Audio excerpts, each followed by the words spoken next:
is an actor who is fast becoming a TV institution from the brilliant Life on Mars. It's Gene Hunt himself, Philip Glenister, ladies and gentlemen. Hey, Philip. How are you? I love that character, Gene Hunt, and of course, not content with inventing the no-bruise groin slap in the 70s, Philip has now moved on the 80s in his new series Ashes to Ashes, where I'd imagine he will be busting people for crimes against fashion. I arrest you for the possession of rolled-up jacket sleeves, shoulder pads and espadrilles. Come this way, Mr. Ross. Whatever you say, your show. You see, I'm the master at putting people at ease before they come out. Philip Glenister's on the show, ladies and gentlemen. And guest, ladies and gentlemen, first though, let's go back to 1973, where ladies were birds and ponces were nonces in the brilliant Life on Mars.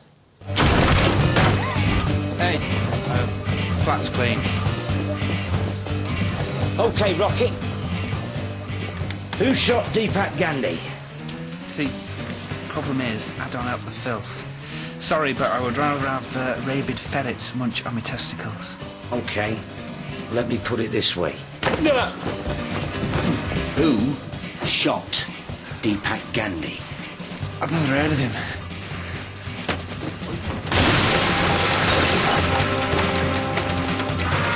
What happened to British workmanship? Come on, someone else on your patch selling gear.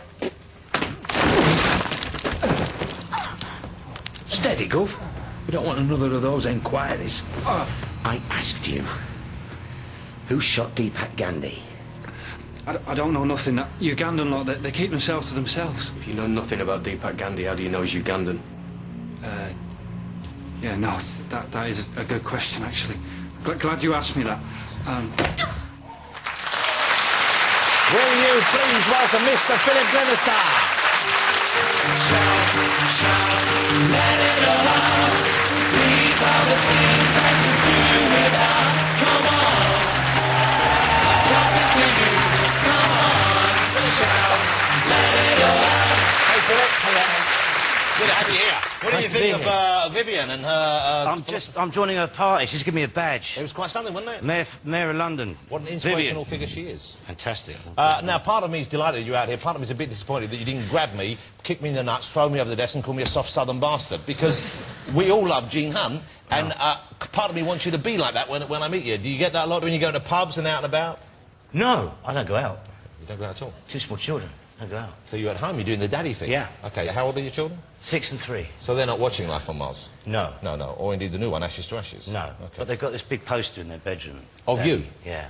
That, from the show? Yeah. That must be quite strange. And do they know what Daddy does? I guess they know you act. Well, funnily enough, my daughter, a few weeks ago, she was out with Beth, her mum, and she just went up to this policewoman and just tugged on this policewoman's sort of leg and went, my daddy's a TV policeman. And, at which point Beth had to say, like, he's Gene Hunt in Life on Mars, at which point the woman said, oh, I just bought his book. I've got a book out, apparently. And so from that, I think she knows more about it from the public than me. It's a big hit, I believe, the series, and part of me is kind of, you know, not surprised, part of me is a little worried. I believe the character of Gene Hunt and the series was a big hit with the police, and that he'd become something of a pin-up in police stations. Yeah. And I guess part of us all like the idea of this kind of uncomplicated world that it represents. Yeah.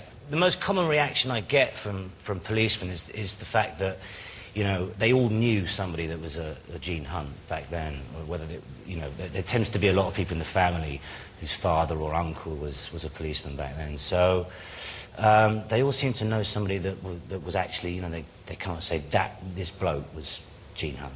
Definitely Gene Hunt. Yeah. You know, they all seem to have had one in there. But he wasn't based on any one person in particular, of course, was he? No, not at all. I mean, when we were sort of doing the research, you know, that John was watching old episodes of The Sweeney. Yeah. And I was watching a DVD of Match the Day from the 1970s. Because I just wanted to see what the look was like from the crowd. So it was like up at Anfield and Ellen Road and Old Trafford and all that sort of thing. And just the sides that were going on, you know, were extraordinary. And there was this moment with Brian Clough where he was being interviewed. And he, you know, he just held court with this interviewer saying, this interviewer was Mr. Clough. Yeah. And he said to him, Mr. Clough, what happens when when somebody, one of your staff or one of your players happens to disagree with you. And Brian Clough looked at him and went like, good. He said, well, they come to me, we talk about it for 20 minutes, they realise that I was right all along, we move on. And I kind of felt that was the essence of sort of Gene within his, you know, his world. Yeah, that, he's king in his little domain. Yeah, absolutely. So Cloughie is the main sort of influence. Well, it was just that clip. It wasn't based on Brian Yeah. Clough, but it was that kind of, also that kind of football manager of the time, kind of quite charismatic and larger than life, and they seemed to be around quite a lot in the 70s. But you know, you said you were looking at the 70s the way people look back then, and you kind of have an old face, you know what I mean? It's not like an old face. You don't look like you're old, but you look like your face is from a body from the 1970s. You don't see faces like yours walking around that much anymore, do you know what I mean? Jesus, you've abused Daniel Craig, Craigie. Now I'm old. No, but you've got a face that looks like it comes from a different time. Do you know what I'm saying? Well, that's all right. No, but you know, it's kind of, and it works for the character in that respect. Oh, absolutely, yeah. Yeah, that's why I do a lot of period drama. It is, I suppose. Is that the case, you think? Is that why people come to you for that? I suppose so. I mean, it's... I'm quite happy with it. I think I've grown into my sort of looks, you know. I'm not saying you're not a handsome man, Philip. Please, don't take this the wrong way. Thanks. I know you're quite a pin-up in certain circles. Do you get a lot of lady interest because of the show? You get a few sort of letters, you know, sort of bring the camel coat if you're ever in real. But it's the thing, it's like with Helen Mirren said when she said, you know, I think you've fallen in love with the Queen, not me. And it's the same with the character. Yeah.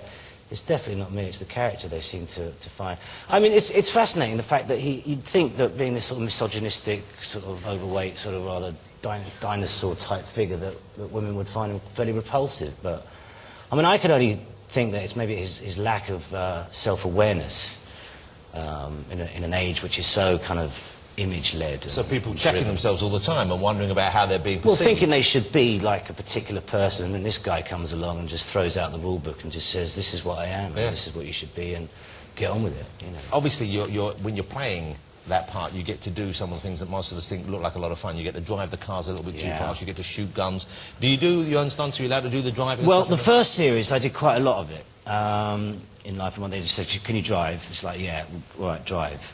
And there's the cardboard boxes and just crash into them. I've always wanted to drive through cardboard boxes. Well, but what's the point of it? And Sweeney, even, you know, you watch these clips and they're kind of coming around corners under these bridges and there's these just empty cardboard boxes. Well, yeah, there's never anybody in it or anything in them. Because they're there for them to drive through. Exactly. It's like a fun day out. It is. Is it fun to drive through cardboard boxes? Great. Okay. And then second series, we've changed boxes for bins. And they just put a bin, just says, right, come round the corner, hit the bin.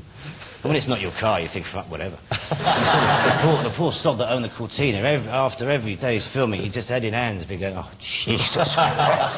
And does that driving skill, when you're out there excited, driving all day on a set, when you go home and you've got to drive the family somewhere, do you have to remind yourself that you're not in front of cameras now? Yeah. I live near Richmond Park, and I got stopped for speeding in Richmond Park, and the speed limit is 20 miles an hour.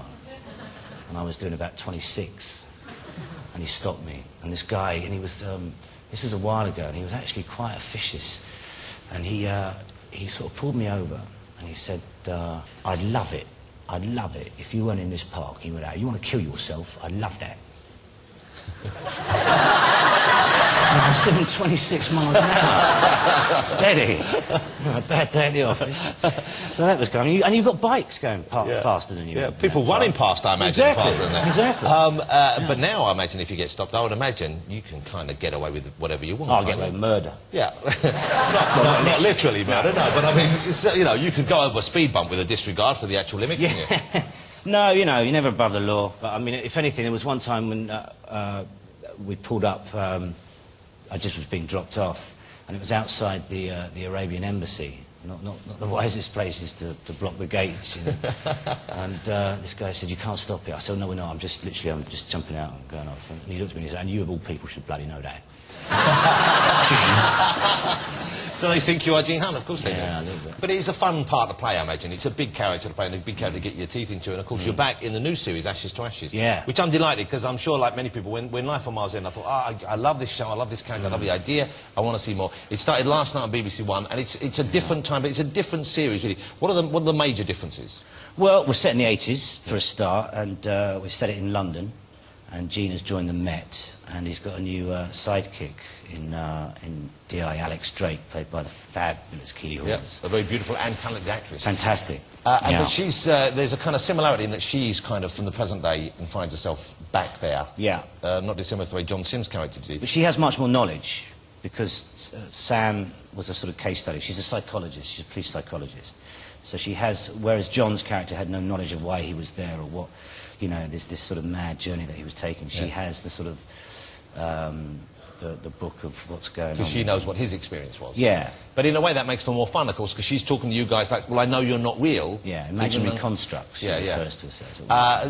And is it played more for laughs this time? Is it a little bit lighter in tone? It is a bit tongue-in-cheek. I mean, you know, it was impossible to try and... It's a very different show, and if people are kind of expecting, you know, life on Mars, then they're not going to get it. It's a very different type of show, because you can't... You know, we shouldn't try to top Life on Mars or try and, you know, even the word spin-off, it's got its own identity, I think, and we'll take a couple of eps probably to get into it. Just settle down. So the first shows, Life on Mars was the 70s, of course, this is the 80s. Different fashions, different cars. What does Gene Hunt drive this time round? Audi Quattro. A red Audi Quattro. But it's not as great looking as the Escort, is it? Oh, it is. No. It's German, it's gorgeous. I love the fact they've given Gene cowboy boots. That's his one concession of fashion. No, well, I thought my boots were good, so I saw Vivienne Westwood's. She's wearing cracking. Okay, let's have a look at a clip. I've seen the first 2 episodes, and you're right, it kind of really settles in, you really get into it by show 2, certainly. This is a clip, I think, from next week's episode.